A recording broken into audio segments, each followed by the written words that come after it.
Stand by for adventure. 3, 2, 1. In the exciting story of... Hello to my friends there in YouTube land. This is Cromda1. I'm with my friend Mo. We're down in the basement once again, coming to you with another video. Today's is some comics I've picked up recently, and it's a shorter list, but I also have one comic I do want to talk a little bit more about.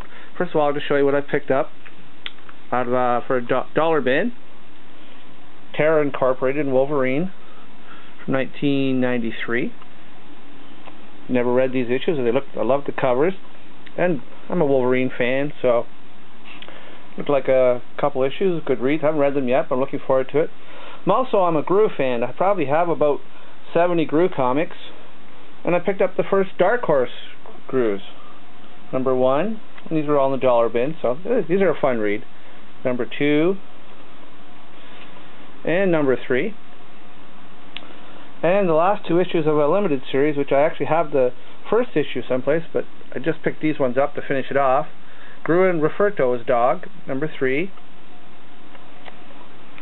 Fun looking cover. And number 4, Gru is such a mendicant. If you watch one of my comic quiz videos, you'll see find out what that means. Yeah, Gru is a fun comic to read. It's by Sergio Aragonés, and I have to admit I really do enjoy that type of humor. Also picked this up as well at the flea market. Amazing Spider-Man. Check out the title. This is from my friend Doc and Howlett in Alberta. Chaos in Calgary. This is another one of those promotional comics that they did. It's the first time I've seen this one. And it's put out by the police force. And it's Canadian, obviously, being Calgary, but it's an interesting story. Fun read. It's Spider-Man. Got this in the mail on Friday, just recently. Batman Family number 1. It's an issue I've been wanting to pick up for quite a while. Got a nice copy.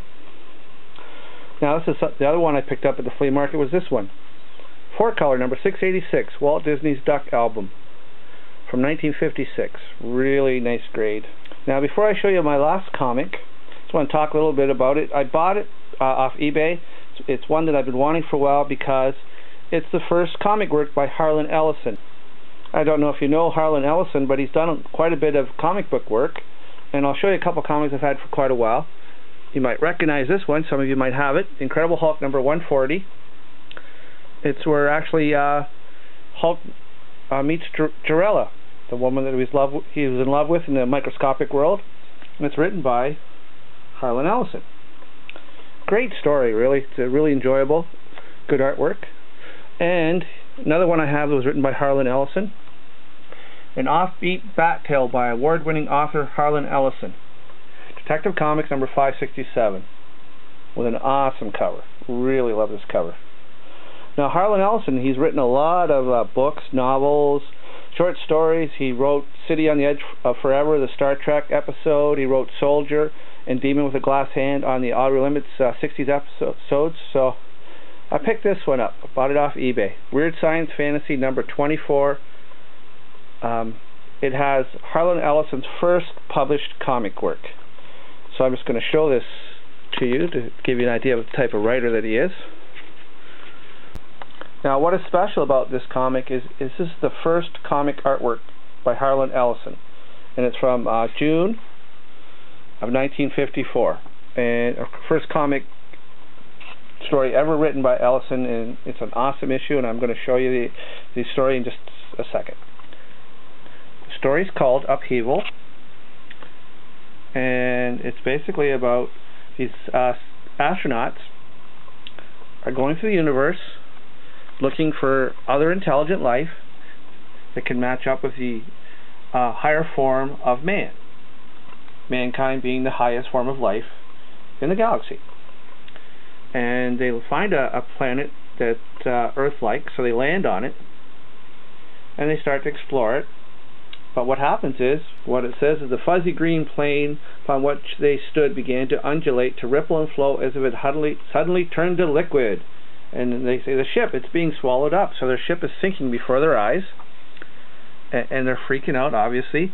My God, we're trapped here, we'll all die. You know, they're taking it quite well. Then they start speculating why. Maybe the surface couldn't stand the weight. You know, but something they figured, how can we get their ship back? How can you get at it? But then all of a sudden, the ground melts beneath their feet, and they're under the it's green liquid actually, not water, and they're in that, and it's like some sort of a form of protoplasm. It's alive. It's holding us back.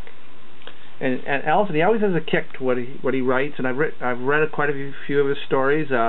He did a book called Dangerous Visions, and I think the sequel is again Dangerous Visions, where he edited a lot of good sci-fi stories. Written a lot of science fiction. Then all of a sudden it's like the water just spews them out, and they're back on top, and the ship rises again. So they figure, okay, this is their chance. You know, they rush for the ship, and they get on the spaceship, and you know, get ready for takeoff. Yeah, man, power on. You know, and they're going, I thought we were goners, sure, we're mighty lucky. You know, and they're just so glad to get out of there. You know, and they're sitting there and says, but you know, if you believe man was the ultimate form of life, why should we go on looking? You know, and the one guy says, I was convinced that we'd find what we were looking for. But you know, but that planet convinced the captain. He says, that stinking swamp globe, how? And this is what the captain says, that stinking swamp globe, as you put it, was a living creature, a higher form of life than ours, much higher. And you know, shows a little history of man, you know, caveman, all that fun stuff. You know, playing with the big kitty, stuff like that. And I just love the kick, you know, at the end of the story. And this is a lot of, if you read Ellison, you'll notice it, because it was like in Demon of the Glass Hand, Outer Limits, with Robert Culp had a similar type of ending with a little kick. It says, he says, get your ideas about that man is the pinnacle of the evolutionary structure, because it's not true, and that planet knew it. It sensed it. That planet was alive. It subjected us to the worst insult of our lives. And he goes, insult, Captain? How, Captain? That planet, gentlemen, just vomited us up. So that planet puked them out and spit them out of its mouth, basically, because man was too filthy to be on the planet, and the planet just wanted them off. I love that story. What a story. So that's Weird Science Fantasy number 24. Okay, and that is from June of 1954. Awesome issue. Awesome. EC Comics. Always a great read. And the artwork for Upheaval was by Al Williamson. Just get that in as well. So, for Cromda1 and my friend Mo, down here in the basement, saying thank you for stopping by. You all have a great week, and we'll see you real soon. Bye for now.